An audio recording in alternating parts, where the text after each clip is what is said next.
Welcome back. ఈసారి స్థానిక సంస్థల ఎన్నికలు, ఎమ్మెల్సీ ఎన్నికల్లో ముఖ్యంగా క్యాస్ట్ పాలిటిక్స్ అనేవి కీ రోల్ ప్లే చేసేటువంటి అవకాశాలు మనకు చాలా క్లియర్గానే కనిపిస్తున్నాయి. బికాజ్ ఆఫ్ సర్వే కావచ్చు, సర్వే తర్వాత వచ్చినటువంటి నివేదిక, ఆ నివేదికను అసెంబ్లీలో ప్రత్యేక సమావేశాలు ఏర్పాటు చేసి పెట్టడం, సెంట్రల్కు పంపడం.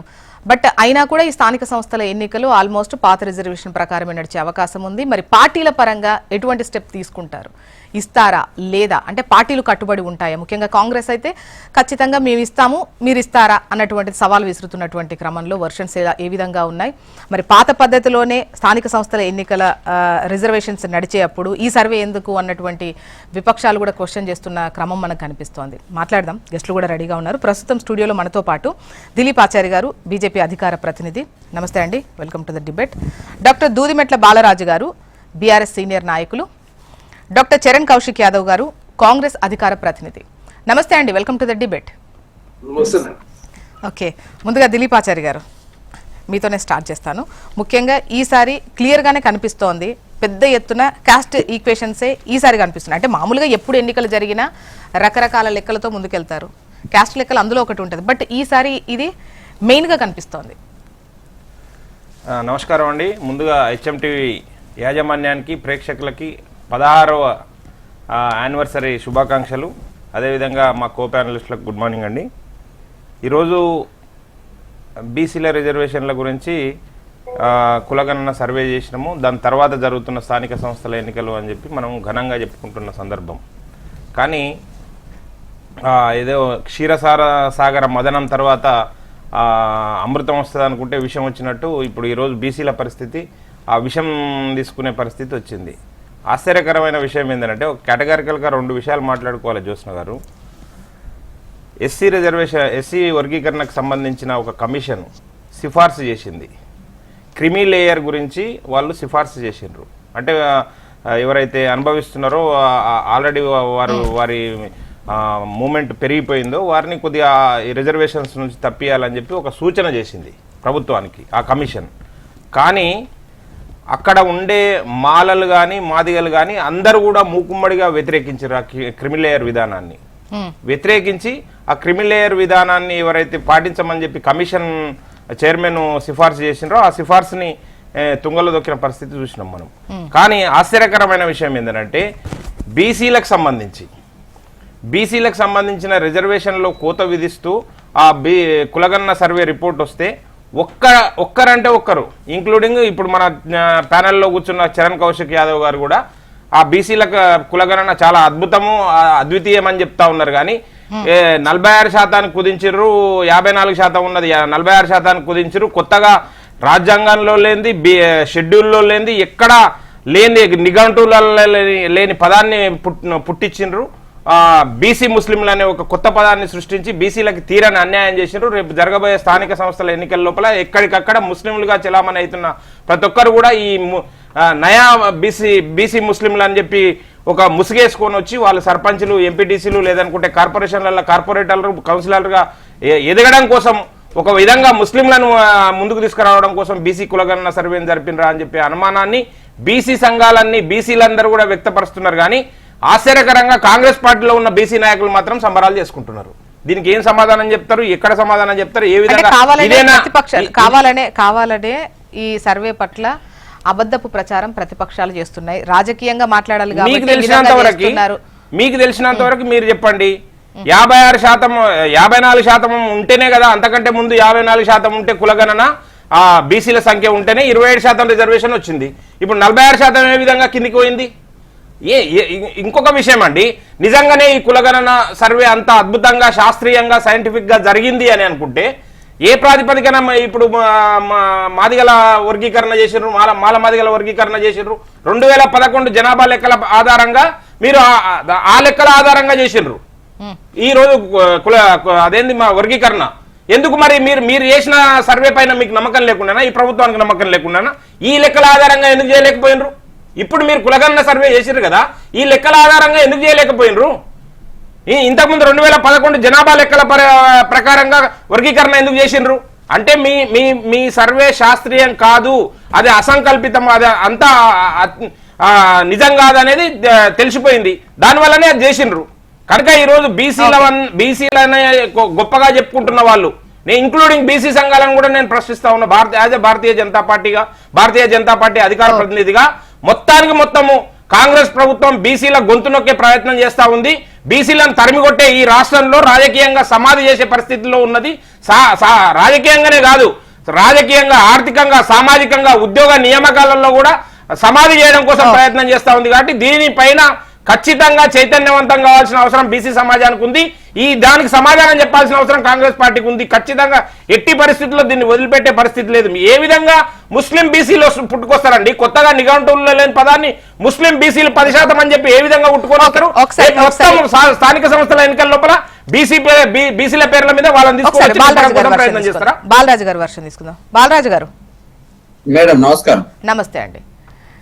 చెప్పండి, ముఖ్యంగా ఈ స్థానిక సంస్థల ఎన్నికల్లో అంటే రాజ్యాంగ పరంగా ఇవ్వలేనటువంటి క్రమంలో పార్టీ పరంగా అయితే కాంగ్రెస్ 42% రిజర్వేషన్ తోని బీసీలకు ముందుకెళ్లేటువంటి అవకాశం ఉంది, ఇస్తాము అని మిగతా బీజేపీ అండ్ బీఆర్ఎస్ మీ ఇద్దరికి సవాల్ విస్తున్నటువంటి క్రమంలో మరి ఏంటి?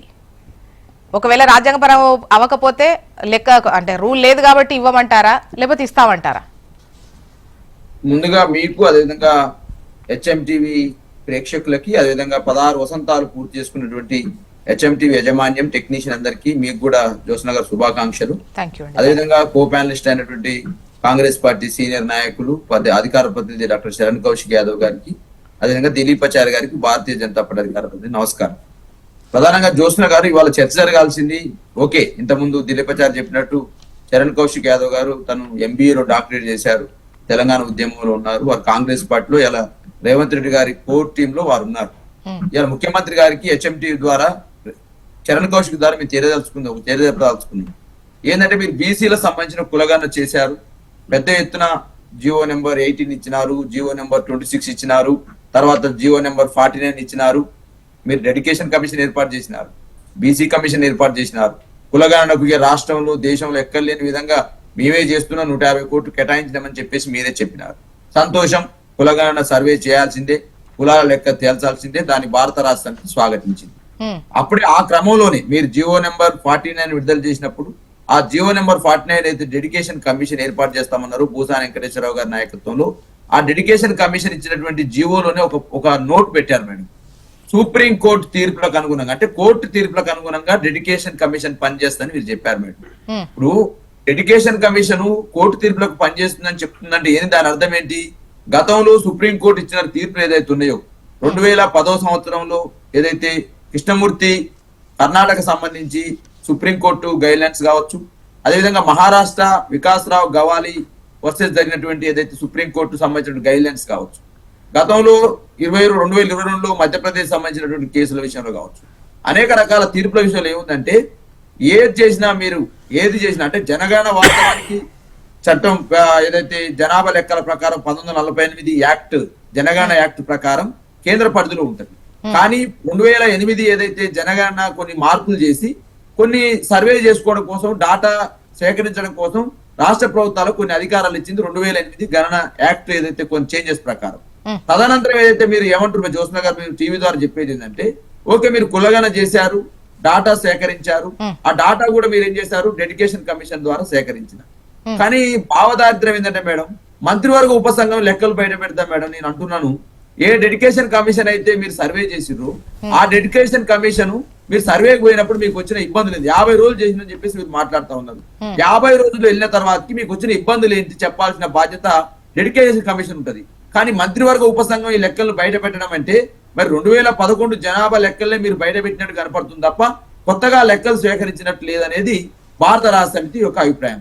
ఇంకొకటి, ఎప్పుడైతే మీరు డెడికేషన్ కమిషన్ బయట పెట్టకుండా మంత్రివర్గ ఉపసంఘం లెక్కలు ఎప్పుడైతే పెట్టిందో, బలహీన వర్గాల నుంచి పెద్ద ఎత్తున ఇలా ఆందోళన మొదలైంది, నిరసన తెలియజేస్తా ఉన్నారు.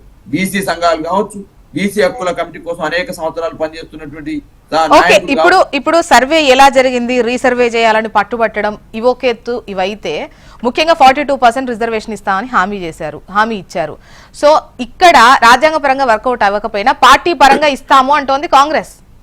గతంలో ఒరిస్సాలో కూడా ఇచ్చారు మేడం. ఇట్లనే గతంలో మేము ఎప్పుడైతే ఈ డెడికేషన్ కమిషన్ ఏర్పాటు చేసినప్పుడే మేము చెప్పినాం, కోర్టు తీర్పులకు అనుగుణంగా డెడికేషన్ కమిషన్ పనిచేస్తున్నప్పుడు 50% సీలింగ్ అనేది పెరగకూడదు కదా రిజర్వేషన్లు అనేది మీరు ఇవ్వరు అనేది అప్పుడే భారత రాష్ట్ర సమితి కాంగ్రెస్ పార్టీ యొక్క వైఖరిని తప్పుపట్టింది. ఆ క్రమంలో వీళ్ళు ఏం చెప్పినారు, రాష్ట్ర శాసనసభలో ముఖ్యమంత్రి రేవంత్ రెడ్డి గారు మేము 42% ఖచ్చితంగా ఇచ్చి తీరుతాం, కాంగ్రెస్ పార్టీ చేరుతుంది, దేశంలో మొత్తం రాజ్యాంగాన్ని చేతులు పట్టుకొని రాహుల్ గాంధీ బయలుదేరిండు, ఇక్కడ నేను రాజ్యాంగాన్ని పట్టుకొని బీసీల కోసం నేను బయలుదేరుతున్నా 42% ఇస్తామని చెప్పేసి మాట్లాడినారు. ఇక చట్టబద్ధం లేకుండా ఏ రిజర్వేషన్ వేస్ట్ గా మేడం. ఇప్పుడు ఏదైతే మీకు వాటా కల్పించాల్సింది చట్టబద్ధంగా కల్పిస్తే ఆ వాటా వచ్చినట్టు. పార్టీలు 42% మీరు ఇస్తే బీఆర్ఎస్ ఇస్తుంది, బీజేపీ ఇస్తుంది, ఓడి గెలవాలి అంటున్నా పైసలు మళ్ళా గెలుతారు వాళ్ళ మీద. అదే బీసీలకే ఇస్తే చట్టబద్ధం ప్రకారం బీసీలు చేస్తారు అనేది బీఆర్ఎస్ పార్టీ వాదన. ఇంకోటి కూడా చెప్తున్నాం మేడం, 2001 జనాభా లెక్కల మేడం 3,09,87,271 మంది ఉన్నారు మేడం. 2001 జనాభా లెక్కలు. 2011 అంటే 10 సంవత్సరాల కాలంలో ఈ రాష్ట్రంలో పెరిగిన జనాభా మేడం 3,50,03,674 అంటే సుమారు 41 లక్షల జనాభా పెరిగింది మేడం 10 సంవత్సరాల కాలంలో. సంతోషం. 2001 తర్వాతకి 2014 ఏదైతే 2001 తర్వాతకి 2011 జనాభా లెక్కలకి 41 లక్షలు పెరిగింది. 11 నుంచి 24 అంటే 10 ఏళ్ళు అయిందిగా మేడం, 13 ఏళ్ళు అయింది, లేట్ అయింది అనుకోండి. 13 ఏళ్ల కాలంలో పెరిగిన జనాభా మేడం 14 ఏదైతే సకల జనుల సర్వే చేసినామో ఏదైతే దాని ప్రకారం 3,68,00,000 ఉంది మేడం.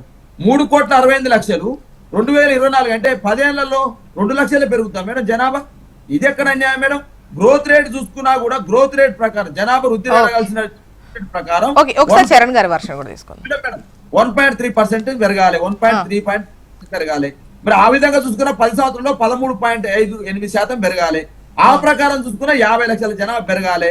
మరి 50 లక్షల జనాభా అంటే 368 కలుపుకుంటే 4,28,00,000 4,22,00,000 పెరగాల్సిన జనాభాను మీరు 2 లక్షలే పెంచిర్రు. అదొక సంతోషం.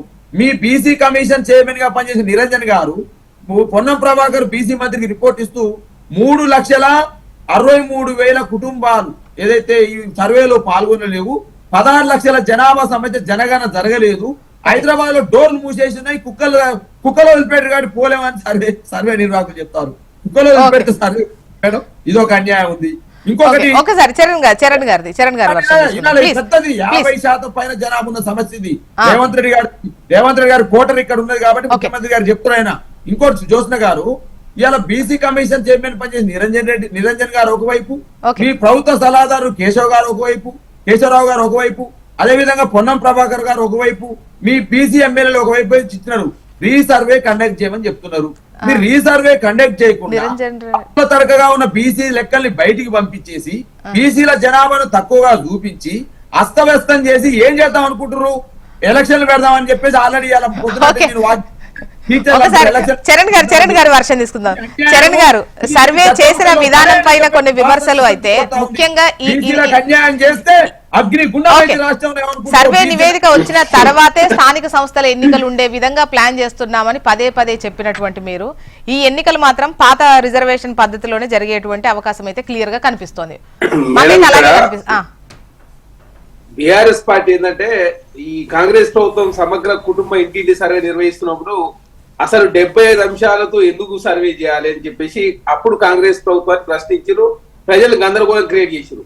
వాళ్ళు సమగ్ర కుటుంబ ఇంటింటి సర్వే నిర్వహించినప్పుడు 93 కాలాలతోటి వాళ్ళు సర్వే నిర్వహించారు. వాళ్ళు 93 కాలాలు పెడితే మాత్రం తప్పు కాదు, కాంగ్రెస్ ప్రభుత్వం 75 కాలాలు పెట్టి సర్వే నిర్వహిస్తే మాత్రం తప్పు అవుతుంది. వాళ్ళు ఒక రోజులో సమగ్ర కుటుంబం నిర్వహిస్తారు, అది బయట పెట్టరు. కానీ దాని గురించి ఎవరైనా మాట్లాడుతూ మాత్రం సమాధానం బీఆర్ఎస్ పార్టీ ఆనాడు చెప్పలేదు, ఇప్పుడు చెప్తలేదు. ఇక్కడ 160 కోట్ల రూపాయలు ఖర్చు పెట్టి 76 రోజుల పాటు, అదేవిధంగా 76,000 మంది డేటా ఎంట్రీ ఆపరేటర్లు పనిచేసి 36 రోజుల పాటు పట్టింది. 90,000 నుంచి 1,00,000 మంది ఎమ్మెల్యేలకు పనిచేసి 50 రోజుల కాలం పాటు. అదే కాకుండా 10,000 మంది సూపర్వైజర్లు కూడా పనిచేసిన సందర్భం. అదేగా ఒక్కొక్క ఎమ్మెల్యే రోజుకు 10 ఇండ్ల కంటే ఎక్కువ చేయలేదు. అదే కాకుండా 8 పేజీల ప్రశ్న పత్రాలు సమగ్రంగా ఏ విధంగా మేము చేసినాం అనేది చాలా స్పష్టంగా ప్రభుత్వం ప్రకటించినప్పుడు కూడా దాన్ని రాజకీయం చేసే ప్రయత్నం. అదే కాకుండా బీసీలకు సంబంధించి తీవ్ర అన్యాయం చేసిందే ఆనాడు బీఆర్ఎస్ ప్రభుత్వం. ఎందుకంటే లోకల్ బాడీలో 34% ఉన్న రిజర్వేషన్ 23% తక్కువ చేసింది. దాంతో బీసీలకు ప్రధానంగా 11% కోల్పోయారు.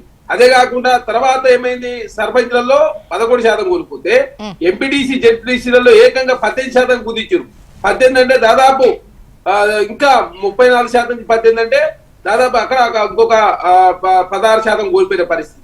తర్వాత వస్తానికి ఇంకోటి ఏమైనా మున్సిపాలిటీలో వీళ్ళకు పెంచే అవకాశం ఉండే, మున్సిపాలిటీలో ఎస్సీ ఎస్టీ జనాభా తక్కువ ఉన్నప్పటికీ అక్కడ బీసీలకు సంబంధించి సీట్లు ఎక్కువ ఇచ్చే అవకాశం ఉండే. కానీ చరణ్ గారు నేను అడిగేది ఏంటంటే, ఓకే ఇప్పుడు సర్వే పట్ల విమర్శలు వచ్చాయి, వాటికి చాలా సార్లు సమాధానం చెప్పారు, మీ సర్వే కరెక్టే అని చెప్తున్నప్పుడు ముఖ్యంగా ఈ స్థానిక సంస్థల ఎన్నికల కోసమే నిర్వహిస్తున్నామని పదే ఈ స్థానిక సంస్థలు కాస్త ఆలస్యం చేసింది కూడా అందుకే అనేది కూడా ఉంది కదా. సో ఈ క్రమంలో ఇప్పుడు వచ్చేటువంటి ఎన్నికలు పాత రిజర్వేషన్ లోనే జరపబోతున్నారు, అవునా కాదా? పాత రిజర్వేషన్ ఎందుకు పెడతాం మేడం? పాత రిజర్వేషన్ పెట్టి ఇదంతా పంచాయతీ అవసరం. ఇప్పుడు 42% ఇస్తారా? మరి ఇప్పుడు అదే కదా. ఇప్పుడు అసలు ఏమో లాస్ట్ ఇయర్ కొన్ని ఇట్లా చెప్తున్నారు, మళ్ళీ ఎన్నికలు అయిపోయాక ఏం జరగట్లేదు. ఎలక్షన్లు ఎందుకు ఆఫ్ చేసినాము, ఏమిటికి ఆఫ్ చేసినాము, లేకపోతే 1 year కాలం పాటు ఎందుకు ఎలక్షన్లు కాదు కాదు. ఇప్పుడు ఒక విషయం చెప్పండి, మీరు మళ్ళా ఇంకా మభ్య పెట్టడం ఎందుకన్నా? నేను రెండు అంశాలు చాలా సీరియస్ గా మిమ్మల్ని అడుగుతా ఉన్నా చరణ్ గారు.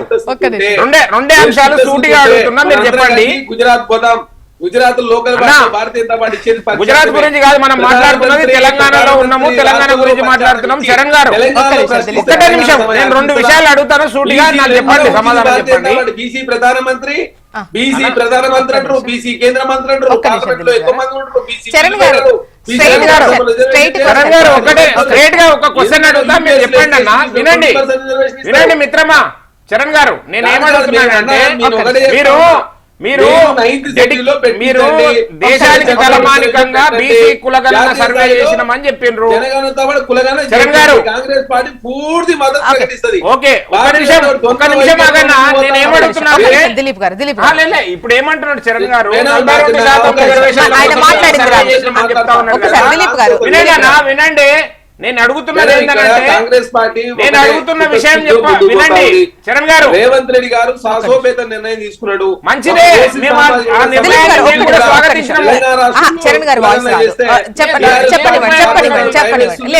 ఎందుకు ఇచ్చిన మాట ప్రకారం చేసింది కాబట్టి ఆ మాట నిలుపుకునే ప్రయత్నం కాంగ్రెస్ పార్టీ చేసేది. చరణ్ గారు ఒక స్ట్రైట్ క్వశ్చన్ అండి, ఇప్పుడు జరగబోయేటువంటి స్థానిక సంస్థల ఎన్నికలు, ఇప్పుడు మీరు ఈ సర్వే చేశారు కదా, అంటే ఈ రిజర్వేషన్ 42% రిజర్వేషన్ తోనే నిర్వహిస్తారా? సో అది మీరు అమలు చేస్తున్నారా, అంటే పార్టీ పరంగా అమలు చేస్తున్నారా? ఒక్క నిమిషం, చెప్పండి. ఒకటేమో 42% చట్టం ప్రకారం ఇవ్వాలని ఒకవేళ అది మిస్ అయినప్పుడు మళ్ళీ ఇంకేమైనా కోర్టు వివాదాలు, లేకపోతే ఇంకెవరైనా కోర్టు పోయి ఇంకేమైనా 50% సీలింగ్ దాటింది కదా, దేశంలో రకరకాల కేసులు పెండింగ్ ఉన్నాయి కాబట్టి అట్లా చేసినప్పుడు ఆల్టర్నేటివ్ గా ఇంకేం చేద్దాం ఆలోచన ఉంది. ఖచ్చితంగా 42% బీసీలకు కాంగ్రెస్ పార్టీ రిజర్వేషన్ ఇవ్వబోతుంది, దాంట్లో ఎలాంటి అనుమానం లేదు. అందుకోసమే సంవత్సర కాలం లేట్ అయినప్పటికీ కూడా ఇచ్చిన మాట నిలుపుకోవాలా, అదే కాకుండా రిజర్వేషన్ పెంచాలని చెప్పి ఏకైక లక్ష్యం. అనుకోవచ్చు ఇప్పుడు వచ్చే ఎన్నికల్లో ఖచ్చితంగా స్థానిక సంస్థల ఎన్నికల్లో మీరు రిజర్వేషన్ ఇస్తారు, అంటే కాంగ్రెస్ పార్టీ ప్రభుత్వ పరంగా పార్టీ పరంగా సిద్ధమవుతుంది. చెప్పింది రావట్లేదు, చెప్పండి చరణ్ గారు. 42% అనేది చట్టం ప్రకారం ఇవ్వబోతోంది. భారతీయ జనతా నేను చిత్తశుద్ధి రేపు కోర్టు వివాదాలు వచ్చినప్పుడు 9th షెడ్యూల్ పెట్టి తమిళనాడు ఇప్పుడు చట్టం ప్రకారం ఇస్తున్నారా చరణ్ గారు? ఇప్పుడు వచ్చే ఎన్నికల చట్టం ప్రకారం వస్తుందా, అవకాశం ఉందా? చట్టం ప్రకారమే చేసే ప్రయత్నంలో డెడికేషన్ కమిషన్ పనిచేస్తా ఉంది. లేదు చట్టం ప్రకారం ఇచ్చిన తర్వాత ఏమైనా వివాదాలు అయితే దానికి కూడా ఆల్రెడీ సొల్యూషన్ చూపించాలని చెప్పి ప్రభుత్వం భావించి దాని కూడా సిద్ధమై ఉన్నాం. మేము 2 రకాల సిద్ధమై ప్రభుత్వం ముందుకు పోతాం.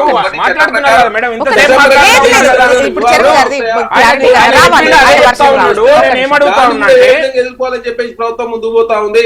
కాబట్టి కాంగ్రెస్ ప్రభుత్వాన్ని రేవంత్ రెడ్డి గారు కావచ్చు, కాంగ్రెస్ పార్టీలో ఉన్నటువంటి ముఖ్యులు ఉత్తమ్ కుమార్ రెడ్డి గారు కావచ్చు, మా పట్టి విక్రమార్ కావచ్చు, మా మహేష్ కుమార్ గౌడ్ గారు, మా శ్రీధర్ బాబు గారు అందరూ కూడా కలిసి కట్టుగా బీసీలకు ఇప్పుడు రిజర్వేషన్ కులగణన సర్వే చేయించారు. కులగణన సర్వే చేసిన తర్వాత ప్రత్యేక అసెంబ్లీ సమావేశాలు పెట్టిండ్రు. ప్రత్యేక అసెంబ్లీ సమావేశాలు పెట్టిన తర్వాత ఈ సర్వే రిపోర్టుని టేబుల్ చేసిండ్రా మేడం? అసెంబ్లీలో టేబుల్ చేసిండ్రా? ఏమన్నా తీర్మానం చేసిండ్రా? వినండి, తీర్మానం చేసి కేంద్రానికి పంపించిర్రా?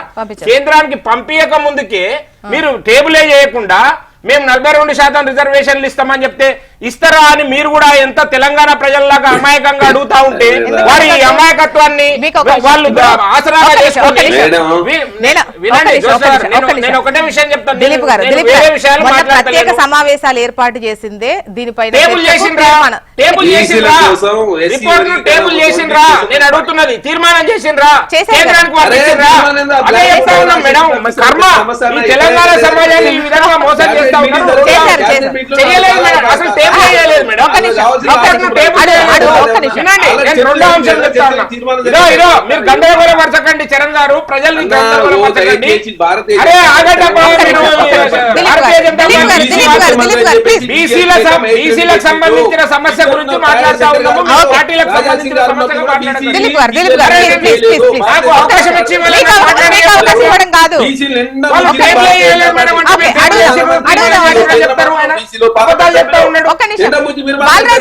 బాలరాజు గారు మాట్లాడండి ఒకసారి.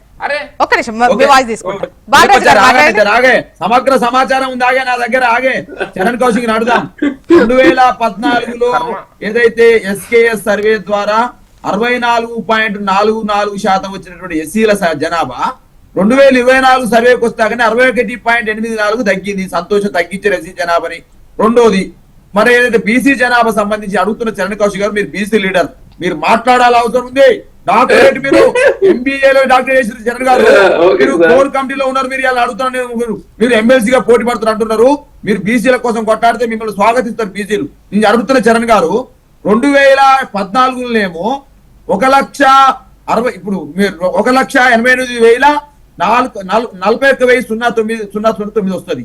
అంటే 1,88,00,000 వస్తుందండి జనాభా 2014లో. ఇక్కడికి వస్తానే 1,64,00,000 తగ్గుద్దా? జనాభా పెరుగుతుందా? అసలు టేబుల్ చేసిండ్రా అని అడుగు. 1,88,00,000 నుంచి 1,64,00,000 బీసీ జనాభా ఎట్ట తగ్గుతుంది? యాదవుల జనాభా తగ్గిస్తుంది, మా గౌడ్ల జనాభా తగ్గిస్తుంది, ముదురు కాపు జనాభా తగ్గిస్తుంది, ముదిరాకు జనాభా తగ్గిస్తుంది, పద్మశాలి జనాభా తగ్గిరని వాళ్ళు గోల పెడుతుండ్రి. మరి ఓసీల జనాభా ఇది తగ్గిస్తారని వాళ్ళు గోల పెడుతుండ్రి. మరి సర్వే చేసిరా చేయలేరా? 150 కోట్లు ఎడిపోయినాయి, ఏమైనా కమిషన్లు పోయినాయా అని అడుగుతా ఉన్నా. అదే విధంగా ఇంకోటి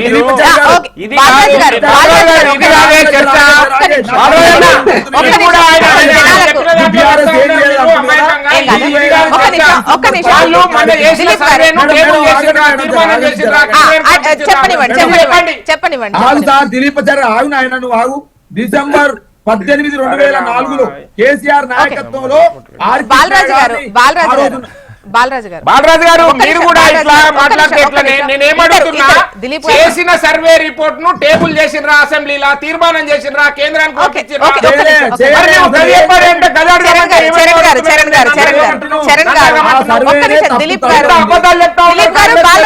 దిలీప్ గారు మీరు మాట్లాడాగన్నా. దిలీప్ అని ఆగే 4 అంశాలు నేను చెప్పని మేడానికి.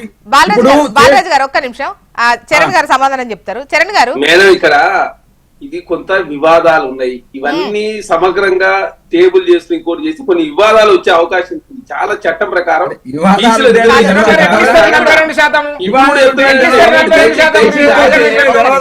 చిన్నబోతుకు ఋషి అన్నట్టు ముందస్తే బయట పెడితే ఆ డాక్యుమెంట్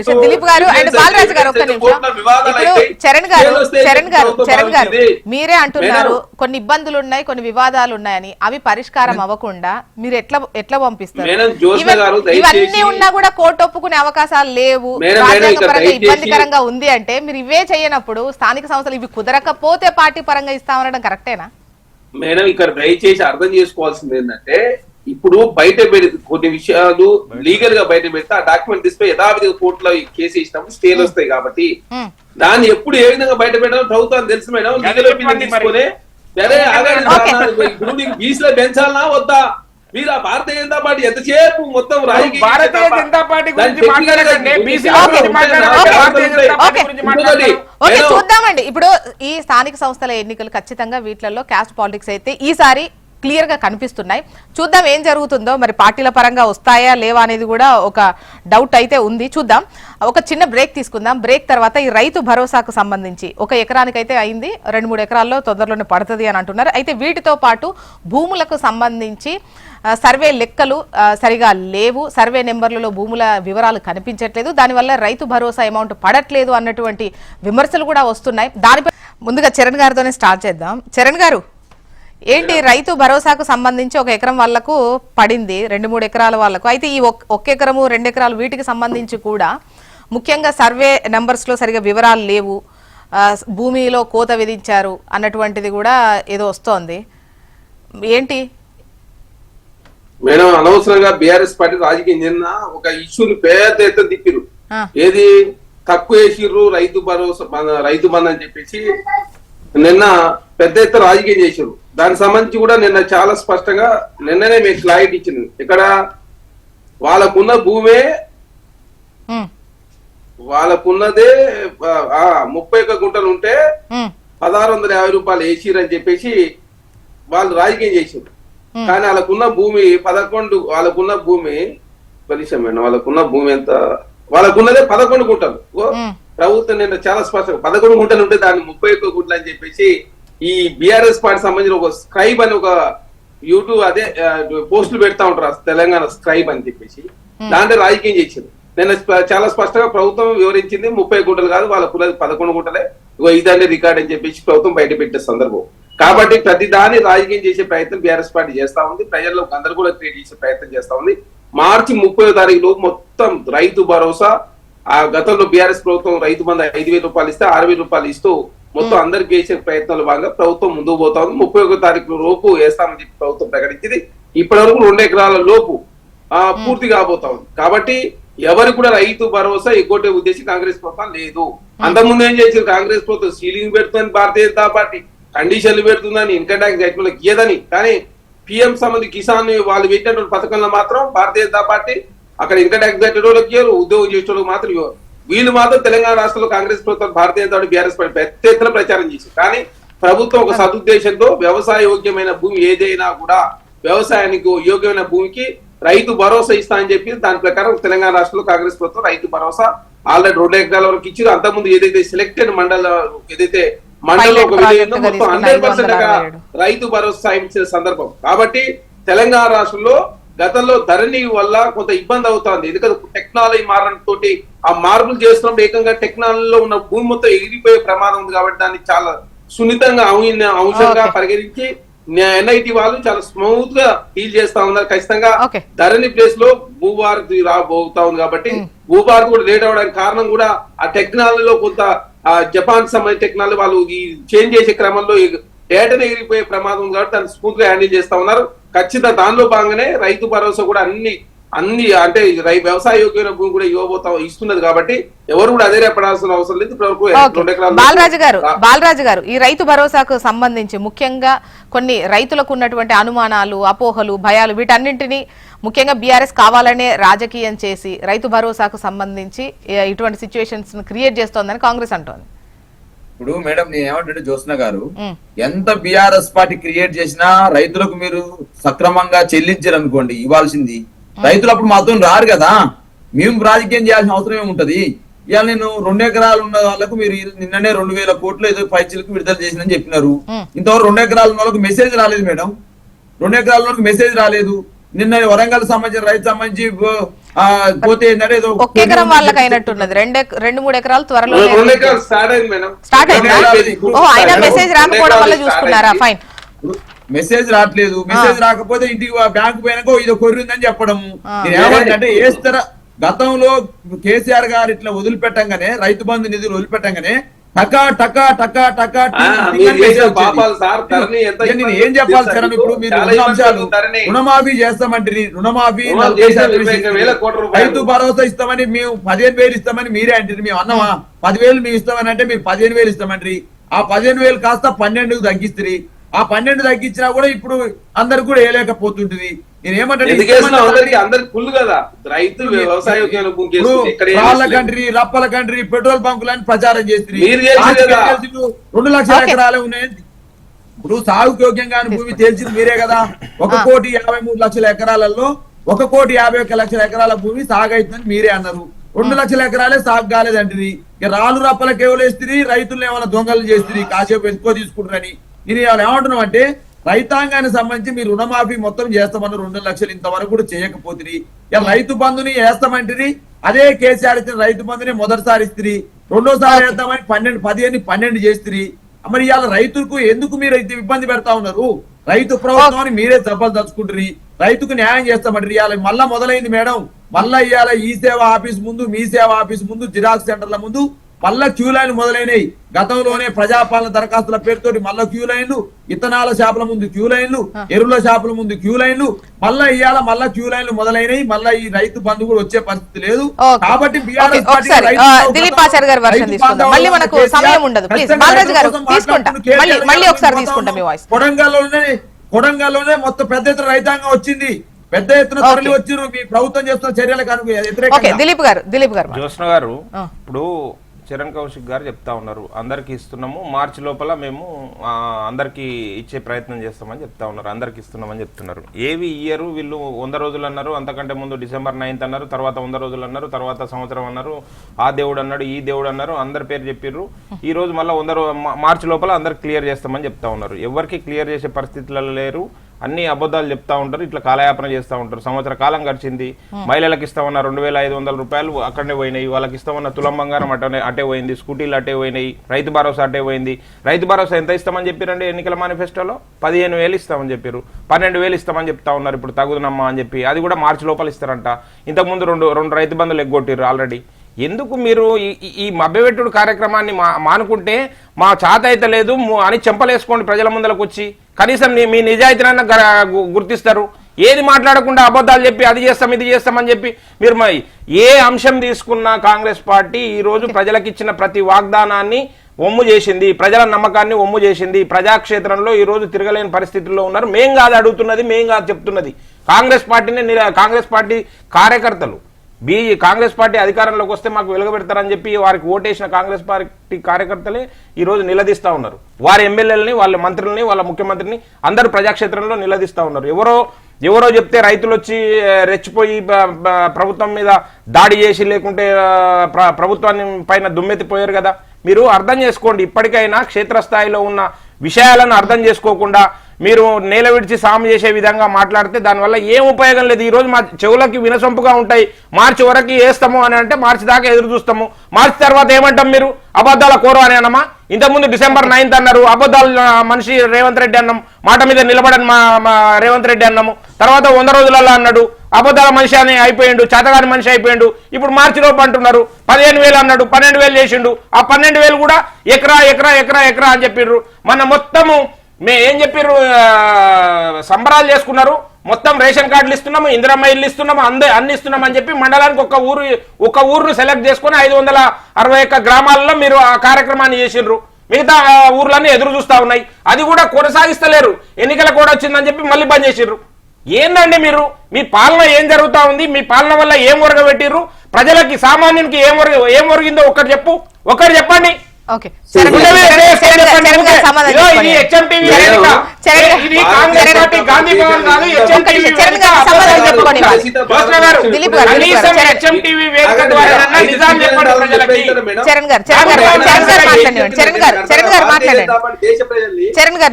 తప్పుదారి పట్టించే ప్రయత్నమే కదా మీ వికసిత భారత్ లక్ష్యం. 1948 2048 అంటే 2048లో పూర్తి అయితే 8% జీడీపీ ఉండాలా.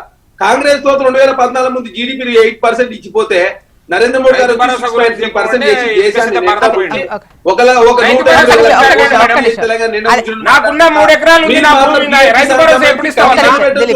మీరు ఉద్యోగం చేసే వాళ్ళకి గీయరు.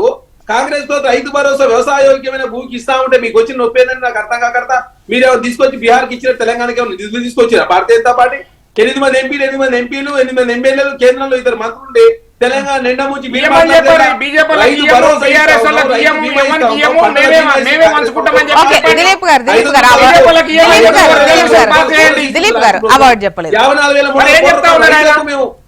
అత్యధిక నిధులు కేటాయించుకు రాష్ట్ర ప్రభుత్వం దేశాన్ని నిండా ముంచి 8%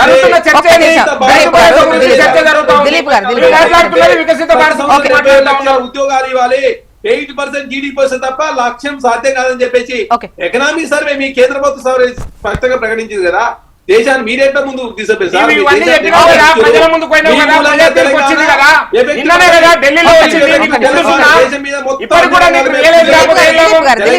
కాంగ్రెస్ ప్రభుత్వం వచ్చిన తర్వాత జీడీపీ 3.8% జీడీపీ 4.9%. చరణ్ గారు రైతు భరోసా పైన మాట్లాడుకుందాం. ఇప్పుడు రైతులకు ఆకర్షవంతమైన పెట్టుబడులకు ఆకర్షిస్తా ఉంది. చరణ్ గారు, కొత్త నిర్ణయాల మూలంగా పెట్టుబడిదారులు హైదరాబాద్ వస్తూ చెప్తే చరణ్ గారు ఇప్పుడు రైతులకు క్లారిటీ ఎక్స్పెక్ట్ చేస్తున్నారు. మీరే మాట్లాడండి. రైతు భరోసా పైన ఒక్క నిమిషం దిలీప్ గారు ప్లీజ్. చరణ్ గారు ఇప్పుడు రైతుల కోసం మాట్లాడండి. రైతు భరోసాకు సంబంధించి రైతులకు ఇది విమర్శనో ఇంకోటో అనుకోకండి. రైతులు నిజంగా కూడా క్లారిటీ మిస్ అయ్యి ఎదురు చూస్తున్నారు. ఏంటి మాకు పడుతుందా లేదా, మా భూమికి లెక్కుందా లేదా అన్నటువంటిది ఎవరైనా సమాధానం చెప్తారు అని. ముఖ్యంగా చెప్పాలంటే మీరు మార్చి 31 వరకు అంటున్నారు. ఈ 2 ఎకరాలకు సంబంధించి కూడా స్టార్ట్ అయిపోయింది అంటున్నారు. కానీ లెక్కలు సరిగా లేవు. ఎలా సంప్రదించాలి, ఏం చేయాలి, వీటికి సంబంధించి మళ్ళీ మీరే అంటున్నారు భూభారతికి సంబంధించి వస్తుంది, ధరణి వెళ్తుంది కాబట్టి ఈ టెక్నికల్ గా కొన్ని ప్రాబ్లమ్స్ ఉన్నాయి అంటున్నారు. అవి ఎట్లా రెక్టిఫై కావాలి, వాళ్ళకి ఏంటి భరోసా, వాళ్ళకి ఏం చెప్తున్నారు మీరు? మేడం ఇప్పుడు ఇక్కడ ఆల్రెడీ మొన్న పైలట్ మండలాలు గ్రామాలు అయితే గుర్తించారో అక్కడ మొత్తం 100% వేసేసి 100% వేసి వాళ్ళంతా హ్యాపీగా ఉన్నారు. అదే కాకుండా ధరణి ప్లేస్ లో భూభారతి తీసుకొచ్చి 567 గ్రామాల లెక్కతోని రాష్ట్ర ప్రజలు ఎదురు చూస్తారా అంటే ఒకసారి చూడండి మేడం. దాన్ని ఏం చేసి బండి సంజయ్ ఇక మొత్తం ఆయన కేంద్ర మంత్రి తెలంగాణ ఉదరించినట అందరికి ఎక్టియర్ ఒకసారి అని చెప్పి మరి మీరు పిఎం కిసాన్ యోజన పెట్టి ఎందుకు సార్ కండిషన్ పెట్టి మరి మీరు చేసే సంవత్సరం వేరే వాళ్ళు చేసి వేరేది అయినా అది భారతీయ జనతా పార్టీ ఏం చేసి తెలంగాణకు రైతుల మేలు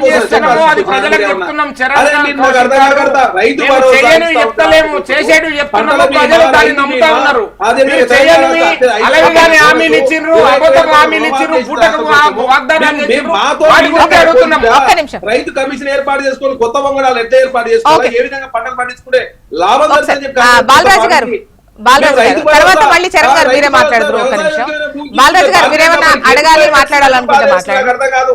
నిధులు తీసుకురామన్నా నిధులు తీసుకురా.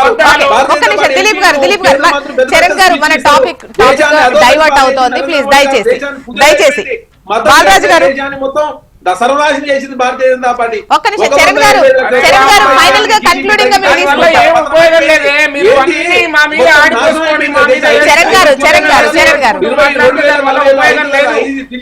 ఒక్క నిమిషం ప్లీజ్ బాలరాజు గారు దయచేసి మనకు టాపిక్ డైవర్ట్ అవుతుంది. సాగుకు యోగ్యమైన భూమిని వీళ్ళు తేల్చిరు 1,52,00,000 ఎకరాలు తేల్చిరు మేడం. 1,52,00,000 ఎకరాలకి వీళ్ళు ఇచ్చారన్నటువంటి 6,000 లెక్క చూసుకున్నా సుమారు 8,500 కోట్లు అవుతుంది. 10,000 కోట్లు అవుతుంది మొత్తం. 10,000 కోట్లు అదే 8,000 నుంచి 10,000 కోట్లు అయింది అనుకోండి. ఆ 8,000 10,000 కోట్లలో మన ఒక 1000 కోట్లు ఏమో ఎకరానికి విడుదల చేసి 1,100 కోట్లు, నిన్ననేమో 2,200 కోట్లు 2 ఎకరాల లోపు అన్నారు. నేను ఏమంటున్నామంటే మీరు ఏదలుచుకుంటే టక్కీమని వేస్తారా, టిక్ టిక్ అని కింద పడ పెడతారు. మీరు చూడండి ఆలోచన ఏంటంటే మెసేజ్లు వస్తాయండి. నా సెల్ ఫోన్ పోలేండి, నాకు 2 ఎకరాలు ఉంది, నా సెల్ ఫోన్ మీరు కోతలు పెడుతురా, వాతలు పెడుతున్నా రైతాంగానికి. ఇది ఎక్కడ అన్యాయం చరణ్ గారు? రైతు రుణమాఫీ అంటే దాన్ని చేయకపోతుంది, రైతు రైతు బంధు ఇటును మేడం ఒకటే కేసీఆర్ గారు పెట్టిన రైతు బంధు కేసీఆర్ గారికి పేరు వస్తుందని మేడం. దేశంలో ₹2 కిలో పథకం అంటే ఎన్టీఆర్ గుర్తొస్తాడు. అదే విధంగా ఫీజు రియంబర్స్మెంట్ అంటే రాజశేఖర రెడ్డి గుర్తొస్తాడు. జనభూమి అంటే చంద్రబాబు గుర్తొస్తాడు. రైతు బంధు అంటే కేసీఆర్ గుర్తొస్తాడు. కాబట్టి ఈ రైతు బంధుని ఎగనాగం పెట్టే ప్రయత్నం కాంగ్రెస్ చేస్తుంది. కాబట్టి ఇన్ని రకాల కొర్రీలు, ఇన్ని రకాల సమస్యలు కొన్ని రోజులు చరణ్ గారు ఒక క్లియర్ క్వశ్చన్ చూపించే కాంగ్రెస్ పార్టీలో కూడా బాలరాజు గారు ఒక్క నిమిషం చరణ్ గారు ఈవెన్ కాంగ్రెస్ పార్టీలో కూడా ఇంక్లూడింగ్ మీరు కూడా ముఖ్యంగా జాన్ 26 కంటే ఆ రోజు ఇంకా ప్రసంగం తర్వాత రిలీజ్ అయిపోయింది అని చెప్తారనే ఎదురు చూశారు కదా. కానీ అది పైలట్ ప్రాజెక్ట్ గా తీసుకుంటారు, మండలానికి ఒక గ్రామాన్ని చొప్పున 567 గ్రామాలను తీసుకొని వేస్తారని ఎవరు ఎక్స్పెక్ట్ చేయలేదు. ఈవెన్ కాంగ్రెస్ నేతలు అంతకుముందు మనం డిబేట్స్ చేసినప్పుడు కూడా వచ్చినప్పుడు జనవరి 26 ఖచ్చితంగా అందరికి పడుతుంది, రాసి పెట్టుకోండి అన్నారు. ఈవెన్ మీరు కూడా మాట్లాడినట్టున్నారు అట్లనే. మేడం ఇక్కడ ప్రధానంగా వచ్చినది మేడం ఒకసారి కొత్త సిస్టాన్ని ఎస్టాబ్లిష్ చేసే క్రమంలో కొంత ఇబ్బందులు ఎదురవుతా ఉన్నాయి. ధరణి స్థాయిలో భూభారతి తీసుకొచ్చినప్పుడు ఆ ఎన్ఐటి మేము కూడా ఎన్ఐటి కేంద్ర ప్రభుత్వ సంస్థ మేము పెట్టిన సంస్థ కూడా కాదు. ఆ క్రమంలో ఆ టెక్నాలజీ మార్చే క్రమంలో రకరకాల ఇబ్బందులు అయ్యి ఏకంగా భూమిలో ఉన్న రికార్డులో ఉన్న పేర్లు కూడా ఎగిరిపోతుంది. కాబట్టి చాలా జాగ్రత్తగా వాళ్ళు చేసుకుంటూ ముందుకు పోతా ఉన్నారు. దానిలో భాగంగా ముదిగాల పైలట్ కి ఏదైతే గ్రామాలు సెలెక్ట్ చేసినా ఆ గ్రామాల టెక్నికల్ పరంగా ఎలాంటి ఇబ్బంది లేకుండా దాన్ని సరి చేసిరు. తర్వాత ఇప్పుడు 1 ఎకరాది అయిపోయింది, అది సరి చేసిన తర్వాత మొత్తం రైతు బంద్ చేసిరు. తర్వాత 2వ ఎకరాది ప్రారంభమైంది.